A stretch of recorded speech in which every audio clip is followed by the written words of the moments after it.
পাপিয়ে কি আনন্দ কৰিব মোক দেখা পাই যদি কোনোবাই যদি আনন্দ কৰিব লাগে তেতিয়া কি কৰিব লাগিব প্ৰথমতে মোৰ ভকতক দেখা পাই আনন্দ কৰিব লাগিব মোৰ ভকত এজন তোমাৰ আগত থিয় দি আছে তুমি যদি ব বুলি ক'ব সময় পোৱা নাই এটা কৃষ্ণ বুলি ক'বৰ কাৰণে সেৱা কৰিব নালাগে অন্তত কৃষ্ণ বুলি ক'বৰ কাৰণে হাত দুখন উঠা নাই ৰাম বুলি ক'বৰ কাৰণে হাত দুখন উঠা নাই ইয়াতকৈ দুৰ্ভাগ্য আৰু কি আছে সেই হাত দুখন থাকি কি কাম তাতকে গছ এডালৰো জীৱন ধন্য হৈ আছে আমাক প্ৰচুৰ পৰিমাণে যি গছে নিজে ফল নাখায় মানুহক কৈ আছে গছে তাতকৈ বেছি পুণ্য কৰি আছে সেইকাৰণে ইয়াৰ মাধ্যমতে কৈছো তেওঁলোকক ধিক্কাৰ তেওঁলোকৰ জীৱন যিয়ে নেকি গুৰুদেৱক দেখা পোৱাৰ পিছতো তেওঁলোকে কি কৰিব জনা নাই মান্যতা কৰিব জনা নাই এয়া ৰজা পৰীক্ষিতে আজি এই ব্ৰহ্মজ্ঞানত এইটো কেৱল গুৰুদেৱৰ চৰণত বাৰ বাৰ বৰ্ণনা কৰি গুৰুৰ ওচৰত কেনেবাকৈ শুনিব লাগে এইটোৱেই কেৱল দেখুৱাই আছে দেখাই লওঁ মোক আপুনি গুচিলে অজ্ঞান ভৈলো জ্ঞাননিষ্ঠ নিশ্চয় কম মহামুনি এই মহামুনি মই নিশ্চয়কৈ কৈছো এই কথা এই বুলি ৰাজা পুজিৰা গৌৰৱে কুকৰ দুই চৰণ এই বুলি ৰজাই কি কৰিছে কুকৰ দুখানি অভয় চৰণ কি কৰিছে পূজা কৰিছে অনেক বচন বিনয় বুলন্ত হুপ গুৰু প্ৰসন্ন আৰু এনেকুৱাকে অনেক বচন কৰিছে অনেক বচন কৈছে বিনয় সহকাৰে কৈছে হে গুৰুদেৱ তুমি মোৰ ওপৰত প্ৰসন্ন এৰাম কৰহ কাতৰ দিও এই বৰ মৰণ সময়ে স্বামী বান্ধৱ কৃষ্ণৰ অৰুণ চৰণ যেবে নপাখলো আমি ৰাম হীৰক পৰ কি সুখে বুলিলন্ত হেনয় ভোকনিপতি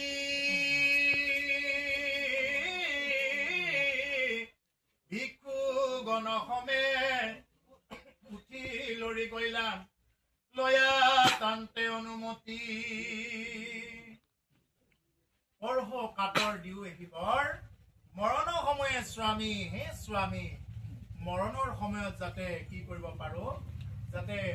এই বান্ধৱ কৃষ্ণৰ অৰুণ চৰণ যেন নপাহৰো আমি এই মোৰ প্ৰিয় বান্ধৱ কৃষ্ণৰ অৰুণ চৰণ দুখানি যি চৰণ পদুম ফুলৰ কলিটোৰ দৰে কি সুন্দৰ চৰণ যি চৰণত পঞ্চচিহ্ন বিদ্যমান হৈ আছে এই চৰণ দুখানি যাতে মই নাপাহৰো মৰণৰ সময়ত হে গুৰুদেৱ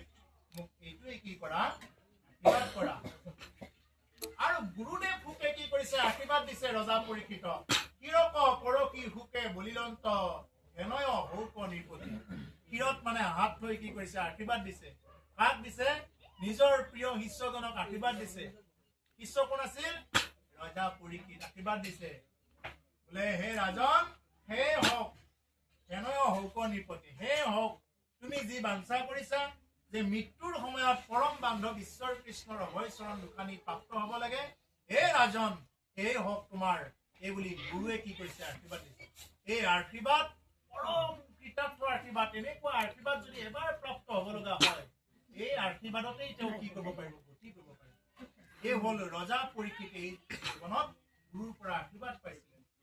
ভিক্ষু গণসমে উঠি লৰি গলা লয়া তান্তে অনুমতি আৰু এই বুলি এইখিনি কথা কৈয়ে এই আশীৰ্বাদখিনি শেষত দিয়ে গুৰুদেৱ সুকে তেওঁৰ ভিক্ষুগণ অৰ্থাৎ তেওঁৰ লগত যিমানবিলাক ঋষি আহিছিলে সমস্ত লগত তেওঁ অন্য ঠাইলৈ গমন কৰিলে ৰজা পৰীক্ষিতে জীৱন কালত তেওঁ সুখদেৱৰ নিচিনা এগৰাকী গুৰু প্ৰাপ্ত এতিয়া সেই সুখদেৱ ক'ত যায় আৰু ঠিক নাই এতিয়া তেওঁ উঠি গ'লে ইয়াৰ পৰা উঠিলে আৰু ইয়াৰ পৰা এতিয়া তেওঁ ক'ত যায় ৰজা পৰীক্ষিততো কোনোদিন লগ নাপায় আৰু তাৰেখিনিও কোনোদিন লগ নাপালে আৰু এইবিলাক উল্লেখ নাই গতিকে এতিয়া তেওঁ ক'ত গ'ল কি নহ'ল সেই যে সুখদেৱক যে পৰীক্ষিতে পালে পৰীক্ষিতৰ নিচিনা এগৰাকী শিষ্য পোৱাটো সুখদেৱৰ জীৱনৰ কাৰণে ভাগ্য